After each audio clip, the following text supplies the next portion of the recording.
Hello friends, welcome to my channel. అందరికీ నమస్తే అండి. మీరు కనుక నా ఛానల్ ఇంకా సబ్స్క్రైబ్ చేయకపోతే ప్లీజ్ నా ఛానల్ని సబ్స్క్రైబ్ చేసుకోండి. అదేవిధంగా పక్కనే ఉన్న బెల్ సింబల్ని క్లిక్ చేయండి. సో ఫ్రెండ్స్, ఈరోజు వీడియోలోకి వెళ్ళే ముందు నాది ఒక చిన్న రిక్వెస్ట్ అండి. సో ఈ ఛానల్ వచ్చేసి ఏఎస్ వ్లాగ్స్ అండ్ క్రాఫ్ట్స్ అనమాట. నా ఫ్రెండ్ అమృతదండి, తను వచ్చేసి యూఎస్లో ఉంటుంది. ఈ ఛానల్లో తను వచ్చేసి యూఎస్లో వ్లాగ్స్ చేస్తుంది అనమాట. చాలా బాగుంటాయి. అదేవిధంగా మంచి మంచి క్రాఫ్ట్స్ కూడా చేస్తుంది. తన ఛానల్లో ఇంకా కుకింగ్ వీడియోస్ కూడా పోస్ట్ చేస్తుంది. వీడియోస్ అయితే చాలా బాగుంటాయండి.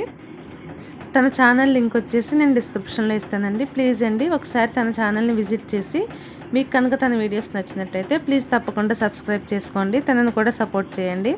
అదేవిధంగా పక్కనే ఉన్న బెల్ సింబల్ని క్లిక్ చేయండి. సో ఫ్రెండ్స్, ఈరోజు మన వీడియో వచ్చేసి మగ్గం వర్క్ అండి. మగ్గం వర్క్లోనే ముద్ద కుట్లో క్రాస్ ముద్ద అనమాట, అంటే ఫిల్లింగ్ స్టిచ్. మనం మగ్గం వర్క్ చేసేటప్పుడు అంటే బ్లౌజులు అవి స్టిచ్ చేసేటప్పుడు మనకి డిఫరెంట్ షేప్స్ అనేవి ఫిల్లింగ్ చేయాల్సి వస్తుంది అనమాట, అంటే డిజైన్ బట్టి. అటువంటి షేప్స్ అనేవి మనం కరెక్ట్గా ఏ విధంగా కుట్టాలో ఈరోజు వీడియోలో నేర్చుకుందాం. సో ఇవన్నీ కూడా మీకు డిఫరెంట్ షేప్స్ అండి. సో నేను ఒక 5 షేప్స్ అనేవి చెప్తున్నాను. ఇవి మీరు ఏ విధంగా కుట్టాలో చూసి ప్రాక్టీస్ చేయండి.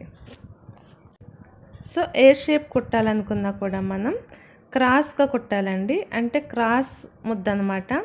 ఒక కార్నర్లో స్టార్ట్ చేయాలి. సో ఇక్కడ స్టార్ట్ చేసి క్రాస్గా మనం ఒక లాంగ్ స్టిచ్ వేయాలి. సో లాంగ్ స్టిచ్ వేయాలి, క్రాస్గా వేయాలి. నెక్స్ట్ ఒక చిన్న షార్ట్ స్టిచ్ వేసి మళ్ళీ వెనక్కి లాంగ్ స్టిచ్ వేసి చిన్న షార్ట్ స్టిచ్ వేయాలి. మళ్ళీ ఫార్వర్డ్ డైరెక్షన్లో ఒక లాంగ్ స్టిచ్ వేసి నెక్స్ట్ పక్కన చిన్న షార్ట్ స్టిచ్ వేయాలి. షార్ట్ స్టిచ్ వేయడం వల్ల ఏమవుతుందంటే దారం అనేది మనకి వెనక్కి రాదు. సో ఈ విధంగా మనం ముద్ద అనేది ఫిల్ చేసుకోవాలి.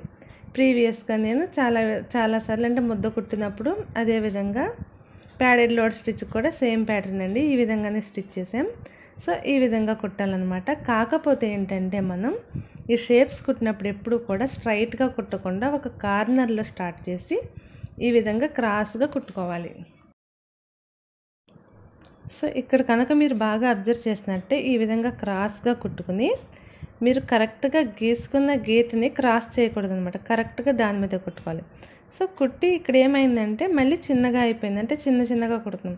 సో ఫస్ట్ వచ్చేసి లాంగ్గా కుట్టాము. నెక్స్ట్ ఆ షేప్ని బట్టి మనం ఏం చేసాము అంటే ఫిల్లింగ్కి చిన్నగా తీసుకుని మళ్ళీ చిన్నగా కుడుతున్నాం అనమాట. అంటే కరెక్ట్గా మనకి ఆ గీసుకున్న గీతని క్రాస్ చేయకుండా ఫిల్ చేసుకుంటూ ఉండాలన్నమాట. సో ఇక్కడ వరకు ఈ విధంగా కుట్టాం కదండి. నెక్స్ట్ మళ్ళీ ఈ షేప్ని అబ్జర్వ్ చేస్తే మీరు కొంచెం రౌండ్గా తిరుగుతుంది. సో ఇక్కడికి వచ్చాక మనకి కొంచెం రౌండ్ తిరుగుతుంది.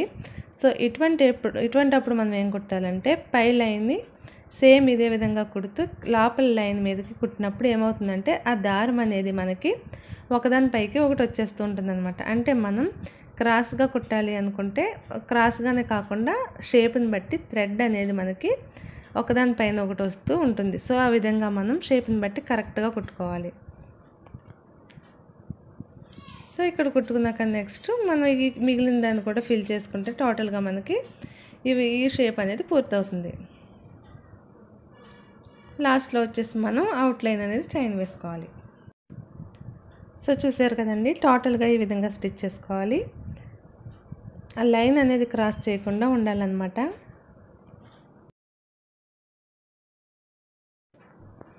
నెక్స్ట్ వచ్చేసి ఈ షేప్ అనమాట, ఒక కామా టైప్లో ఉండే షేపు. ఇది ఎలా కుట్టాలంటే క్రాస్గా స్టార్ట్ చేయాలి. సేమ్ ఇది కూడానండి, ఒక కార్నర్ నుంచి స్టార్ట్ చేయాలన్నమాట. ప్రతిదీ కూడా స్టార్ట్ చేసి లాంగ్ స్టిచ్ చిన్న షార్ట్ స్టిచ్ ఈ విధంగా క్రాస్గా వేసుకుంటూ కుట్టాలి. సో ఈ షేప్ వచ్చేసి మనకి బాగా యూజ్ అవుతుందండి. మనం డిజైన్ బట్టి ఫ్లవర్ డిజైన్స్ అవి కుట్టినప్పుడు మనకి ఈ షేప్ అనేది బాగా యూజ్ అవుతుంది, బాగా కుడతారు. సో ఇది కూడా మనం బాగా ప్రాక్టీస్ చేసుకోవచ్చు. సో ఇక్కడికి వచ్చినప్పటికి మనకి పైన చిన్న రౌండ్లా తిరిగింది కదా.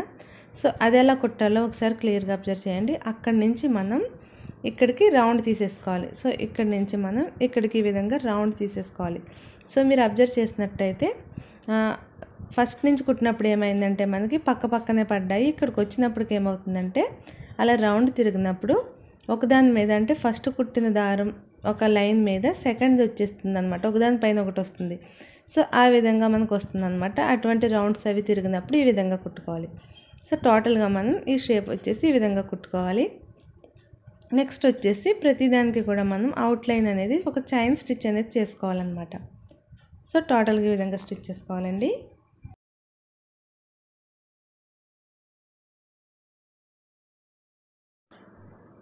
సో నెక్స్ట్ ఈ షేప్ అనమాట. మీకు కనుక క్రాస్ ఎలా కుట్టాలో తెలియకపోతే మీరు ఫస్ట్ వచ్చేసి ఈ విధంగా క్రాస్ అనేది గీతలుగా పెట్టుకుంటే మీకు చాలా ఈజీగా ఉంటుందండి. స్టార్టింగ్లో ప్రాక్టీస్ చేసేటప్పుడు మీరు ఒక పెన్ తీసుకుని ఈ విధంగా క్రాస్గా గీతలు పెట్టుకుని దాని మీద కుట్టుకోవచ్చు. సో ఈ షేప్ కూడా మనం క్రాస్గా కుడతాం అన్నమాట. ప్రతిదీ కూడా క్రాసేనండి, కార్నర్ నుంచే కుడతాం. సో ఈ విధంగా స్టార్ట్ చేస్తాం. సేమ్ లాంగ్ స్టిచ్ పక్కన చిన్న షార్ట్ స్టిచ్ వేస్తాం. ప్రతిదీ కూడా సేమ్ అన్నమాట. సో ఈ షేప్స్ కుట్టేటప్పుడు ఏంటంటే మనకి షేప్ని బట్టి కుట్టాలండి. కరెక్ట్గా మనకి ప్రాక్టీస్ ఎలా చేయాలంటే ఆ షేప్ని బట్టి మనం మారిపోతూ ఉంటుందన్నమాట. అంటే ఒక మూల నుంచి స్టార్ట్ చేసి ఒక కార్నర్ నుంచి అది ఏ విధంగా తిరిగిందో దాన్ని బట్టి మనం మేనేజ్ చేసుకుంటూ కరెక్ట్గా ఫైనల్గా మనకి ఆ లుక్ అనేది కరెక్ట్గా వచ్చేలా మనం కుట్టుకుంటూ ఉండాలి. నెక్స్ట్ వచ్చేసి ఈ షేప్ అనమాట. సో దీనికి కూడా మనకు ఎలా కుట్టాలో తెలియకపోతే ఈ విధంగా గీసుకోవాలి. సో స్టార్టింగ్లో ఈ విధంగా గీసుకుంటే ఈజీగా కుట్టుకోవచ్చు. నెక్స్ట్ ఫుల్గా ప్రాక్టీస్ అవ్వాక మనం ఓన్గా కుట్టేసుకోవచ్చు. సో ఇది కూడా మనం ఒక కార్నర్ నుంచి స్టార్ట్ చేయాలి. అంటే స్ట్రైట్గా కూడా కుట్టుకోవచ్చు, కానీ ఈ విధంగా కార్నర్ నుంచి ఒక క్రాస్గా కుడితే మనకి నీట్గా వస్తుంది. సో ఈ కార్నర్ నుంచి స్టార్ట్ చేసాక ఒక పక్క నుంచి స్లోగా ఫిల్ చేసుకుంటూ వెళ్ళాలి. సో ఈ విధంగా ఫిల్ చేసుకోవాలండి. మనం ఆ అవుట్లైన్ అనేది దాటకూడదు అనమాట. అవుట్లైన్ దాటకుండా సేమ్ లైన్ ఫాలో అయిపోతూ ఆ క్రాస్గా అనేది కుట్టుకుంటూ కరెక్ట్గా కుట్టుకుంటే మనకి షేప్ అనేది పర్ఫెక్ట్గా వస్తుంది. సో మీకు బ్లౌజులు అవి కుట్టినప్పుడు చాలా చోట్ల ఇవి యూజ్ అవుతాయండి. అంటే మనకి పర్టికులర్గా ఇప్పుడు చిన్న డిజైన్ అనిపించవచ్చు, ఆ బ్లౌజులు అవి కుట్టినప్పుడు ఏంటంటే మనకి చాలా చోట్ల మనకి ఇవన్నీ యూజ్ అవుతాయి. సో మనం పర్టికులర్ డిజైన్ సెలెక్ట్ చేసుకుని అది కుట్టుకున్నప్పుడు ఇవి యూజ్ అవుతాయి. సో స్ట్రైట్గా కుట్టుకుంటే ఏమవుతుందంటే మనకి కరెక్ట్గా రాదనమాట షేప్ అనేది. సో దానికోసం మనం ఏంటంటే క్రాస్గా ఫిల్ చేసుకుంటే మనకి ఎటువంటి షేప్ అయినా సరే మనం చాలా నీట్గా స్టిచ్ చేసుకోవచ్చండి. సో చూసారు కదా ఈ షేప్ ఎలా స్టిచ్ చేసామో. ఒక పక్క నుంచి స్టార్ట్ చేసి చివరికి వచ్చినప్పుడు ఈ పక్క కార్నర్కి వచ్చినప్పటికి మనం సన్నగా కుట్టుకుంటూ టోటల్గా ఈ విధంగా ఫిల్ చేసుకోవాలి. లాస్ట్లో వచ్చేసి ప్రతిదానికి కూడా చైన్ స్టిచ్ చేసుకోవాలి. నెక్స్ట్ వచ్చేసి ఈ షేప్ అనమాట. ఇది ఎక్కువ మనం చిన్న చిన్న లీవ్స్ కుట్టినప్పుడు యూస్ చేస్తామండి. పెద్ద లీవ్స్ కుట్టినప్పుడు ఏంటంటే మనకి డబల్ వేస్తాం. ఇది చిన్న చిన్న లీవ్స్ అంటే చిన్న సైజులో కుట్టినప్పుడు మనం ఈ లీఫ్ స్టిచ్ అంటే ఈ షేప్ అనేది బాగా యూస్ చేస్తాం. ఇది కూడా ఒక సైడ్ నుంచి స్టార్ట్ చేసి ఒక కార్నర్ నుంచి లాంగ్ స్టిచ్ పక్కన షార్ట్ స్టిచ్ వేసుకుని ఫిల్ చేసుకుంటూ మనం ఈ విధంగా ఫిల్ చేసుకోవాలి. సో ఈ విధంగా టోటల్గా కుట్టుకోవాలండి. ప్రతిదానికి కూడా చివర్లో చైన్ చేసుకోవాలి. సో ఇదండి ఈరోజు మన వీడియో, క్రాస్ కుట్ అనమాట, ముద్ద కుట్లో. ఈ వీడియో కనుక మీకు నచ్చినట్టయితే ప్లీజ్ తప్పకుండా లైక్ చేయండి, షేర్ చేయండి. మరిన్ని వీడియోస్ కోసం దయచేసి నా ఛానల్ని సబ్స్క్రైబ్ చేసుకోండి. Thank you friends.